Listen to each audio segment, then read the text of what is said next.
que nos trae aquí a esta discusión, a esta conversación, es porque todo el mundo anda alarmado por aquellos mensajes que se publicaron. De hecho, una persona ha publicado muchos panfletos, pancartas, diciendo que se va a acabar el mundo. Hoy insistió en ese tema y además se dice evangélico, que el 21 de mayo, este sábado, el mundo, desaparece de la forma en la que lo conocemos. No sé en qué se convertirá, pero él dice que el mundo va a desaparecer, se va a acabar. Que la gente quiere dormir tranquila pensando que el Señor no sé si la raza humana desaparecerá, pero en todo caso él describe el sábado como el día del juicio final o del fin del mundo. ¿Por qué vienen esos comentarios asociados a los evangélicos?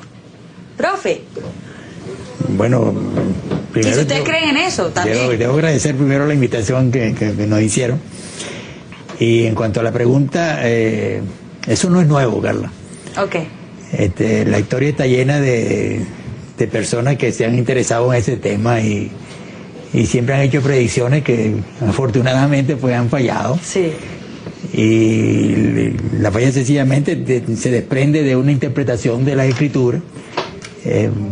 Por ejemplo, ese es el fundamento que ellos invocan, ¿no? Nosotros realmente no compartimos ese tipo de predicciones, porque tenemos en la Biblia advertencia y el mismo Señor Jesucristo nos habló de los acontecimientos que no estaba ni siquiera al alcance de Él, el conocer su desenlace, y reservó al Padre esa autoridad de decir cuándo iban a suceder las cosas. Es especulación, a través del nivel especulativo. Lo que tenemos que esperar ahora es cuando venga el 21, después venga la proposición de la otra fecha, sí, y nueva fecha. Pues hay quienes dentro del mundo protestante, porque es que tenemos que diferenciar esos mundos evangélicos protestantes. Bueno, se habló hasta en el 1915, una predicción, y así sucesivamente, ¿no? Pero en realidad no hay una base. No hay forma de predecir eso. No. Así es. Ahora, señor Víctor Cuadra, hablando de especulaciones, el presidente de la República es muy dado a hacer menciones a Jesucristo, a nuestro Señor Jesucristo, y pues le ha dado por decir que ese fue el primer socialista. Ustedes que son estudiosos de la Biblia, que están allí permanentemente revisando las Sagradas Escrituras, ¿pueden dar fe de eso que dice el presidente, que efectivamente fue el primer socialista de la humanidad y que por lo tanto buena gente, el país debería seguirlo, todo el mundo cristiano debería seguir el socialismo? Yo creo que aquí debemos de ser bien claros, ¿no? La patria venezolana, la sociedad venezolana vive un tiempo en que exige precisiones.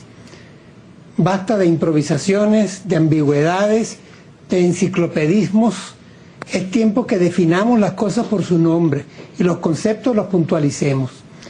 Por lo menos aquí, en esa expresión que le atribuye a Jesucristo ser el primer socialista, o el fundador, casi un pionero del socialismo en la historia de la humanidad, tal expresión exige por lo menos dos precisiones. Y la primera de ellas es, ¿de qué socialismo estamos hablando? ¿Qué es el tal socialismo del siglo XXI, el venezolano? Sabemos que tenemos un adelanto que vino de la propia Cuba en agosto del año pasado, cuando algo que sabíamos todos los venezolanos salió de boca del patriarca de la isla, del bolchevique tropical, ¿no? Cuando dijo, pues para mí el socialismo del siglo XXI no es más que el comunismo, el mismo comunismo del que escribía Marx.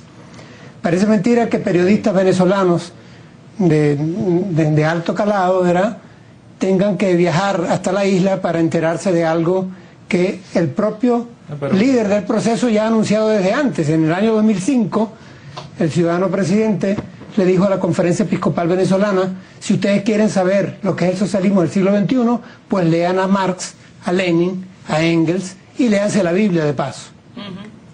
Nosotros, la cristiandad venezolana, no necesitamos que nos recomienden leer la Biblia. Quien debería leer la Biblia es el ciudadano presidente y leerla completa.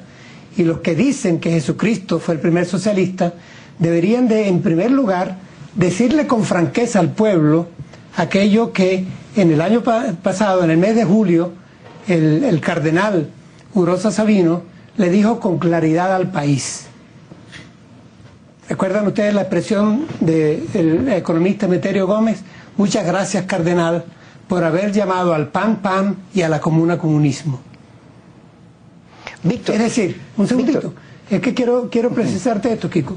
Es decir, el socialismo del siglo XXI es una etiqueta de mercadeo de un socialismo marxista asumido públicamente por el ciudadano presidente en enero del año pasado. Lo único es que cuando él hizo ese anuncio al país, agregó que por primera vez él asumía el marxismo. Y el ciudadano presidente no dijo la verdad. El ciudadano presidente es miembro del Foro de Sao Paulo desde mayo de 1995. El ciudadano presidente le dijo a un mitin femenino aquí en Caracas el año pasado, en el Día Internacional de la Mujer, léanse a Engels para que averigüen sobre la patria, sobre el origen de la propiedad, la familia y el Estado, porque este libro yo lo leía cuando cadete. Es decir, la raíz que estaba escondida en ese famoso árbol de las tres raíces, donde figuraban Bolívar, Zamora y Rodríguez, era la raíz de Marx. Esa Víctor, raíz nunca se le planteó. Disculpa que te interrumpa, pero tenemos que ir al corte. Ya estamos contigo y nos das la explicación de vida. Ya estamos con usted. Continuamos. Buenas noches, señores, buenas noches. Estamos hablando con mi profesor Rojas León y con Víctor Rojas, de la red evangélica. Cuadra. Víctor Cuadra. Ya me equivoqué. Pero Rojas León fue profesor mío en segundo año de historia. Yo siempre le guardo muy buenos recuerdos. Víctor, estabas refiriéndote a esta diferencia entre el socialismo y las prédicas de Jesús. Y hay la idea de que todos los evangélicos están con el chavismo.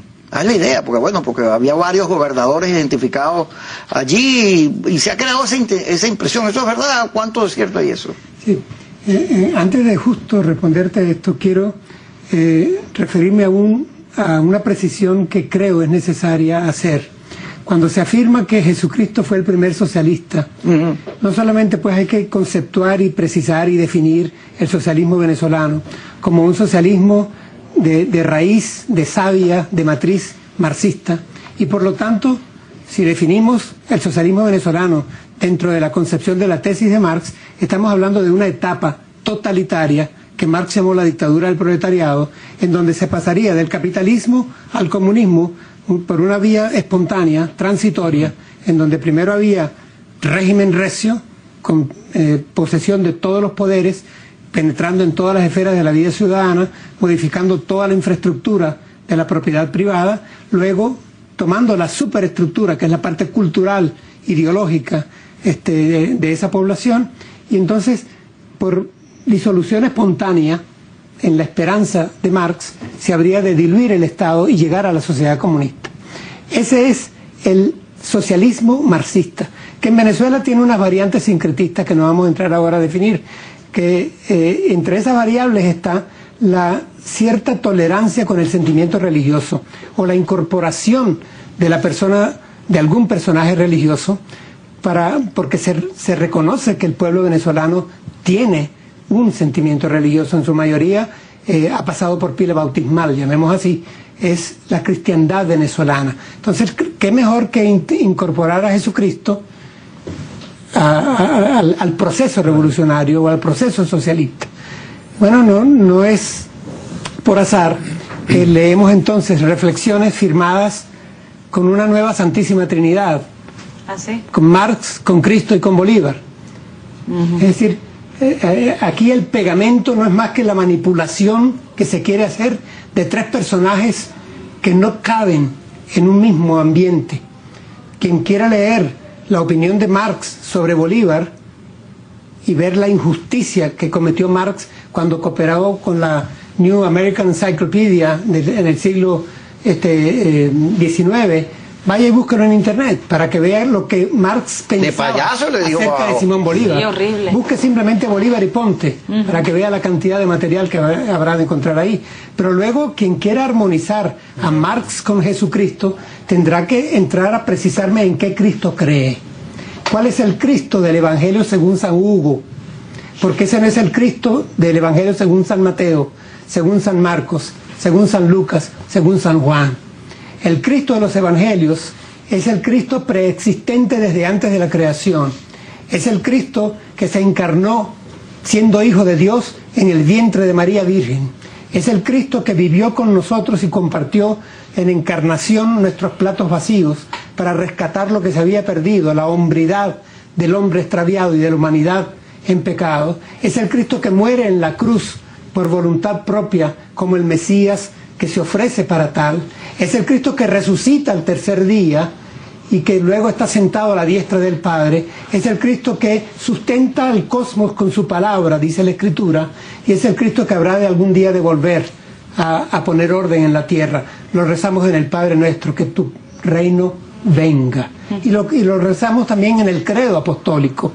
Ese es el Cristo en el que nosotros, la cristiandad venezolana, cree, ortodoxa, evangélica o católica. Ese es el Cristo de las Escrituras. Es el Cristo que se interesaba en lo que la gente pensaba de él. En tiempos en que vivió con su equipo apostólico, hizo la pregunta: ¿quién dicen los hombres que soy yo? A Jesucristo le interesaba. Sí. Y aún en su tiempo ya había confusión. Es interesante ver la respuesta de esa encuesta que hizo el Señor. Ya estaban todos equivocados alrededor de su persona. Pues el Cristo que se presenta en este socialismo del siglo XXI empuñando la espada de Bolívar, o el Cristo que se presenta en este socialismo del siglo XXI auspiciando un movimiento revolucionario como el que tenemos acá, no es el Cristo de las Escrituras. Jesucristo no es un superhombre comparable al Che Guevara, y estoy citando textualmente al ciudadano presidente de la República. Jesucristo no es comparable a Mao Zedong ni a Simón Bolívar. Jesucristo es el Hijo de Dios, el Mesías, Dios mismo, la imagen visible de Dios que nos fue permitida tocar, contemplar por medio de la encarnación.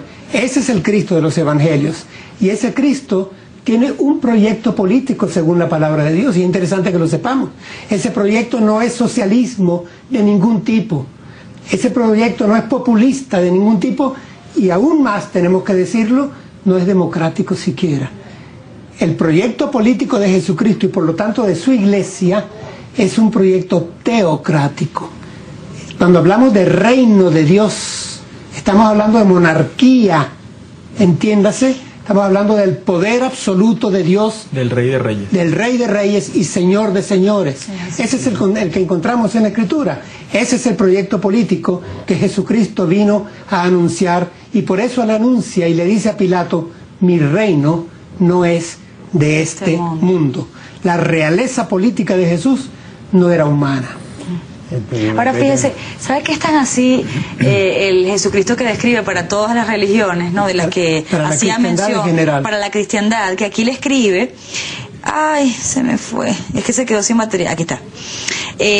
Un sacerdote nos escribió hace unos minutitos, aquí está, el padre Polo, y dice: soy sacerdote y me encanta la claridad del hermano que está hablando. A Cristo no se le encierra en ninguna ideología. Y yo quería que, para despedir, ya que mencionaba que Jesucristo tenía un proyecto político, aquí le preguntaba a alguien con respecto a eso, ¿no? Con respecto a si de verdad Jesús quizás no era socialista, pero sí tenía un proyecto político. Aquí dice Luis Carlos Guerrero: Jesús era un político desde una óptica religiosa, pero innegable el contenido político y moral de sus enseñanzas. ¿Qué piensa, profesor? No, estamos de acuerdo, pero me gustaría volver a la pregunta de... Pero no tenemos tiempo, no tenemos mucho tiempo, profe. Sí. No, es que hay algo que está tramado, montado, y que el evangélico que recita en la Escritura, pues simpatiza con eso, ¿no? Porque no se mira la Biblia. Entonces la táctica que he usado, entre otras tácticas que tiene el comandante presidente, es eso, ¿no? Ha empezado a citar la Biblia, y los hermanos que escuchan que está citando la Biblia, pues por supuesto, una empatía, exactamente, ¿no? Pero cuando ya, y esa es parte de lo que nosotros estamos haciendo como equipo de reflexión, sencillamente ayudar a los hermanos, a que ellos entiendan de que no solo el que cita versículos, el diablo citó versículos de Jesucristo, y eso tenemos que decírselo, ¿no? Profesor, lo vamos a invitar otra vez, igual a Víctor también, para discutir este tema, pero ya tenemos que irnos corriendo, así que muchas gracias por estar con nosotros. Disculpen, pero se nos fue el tiempo. Chao, buenas noches.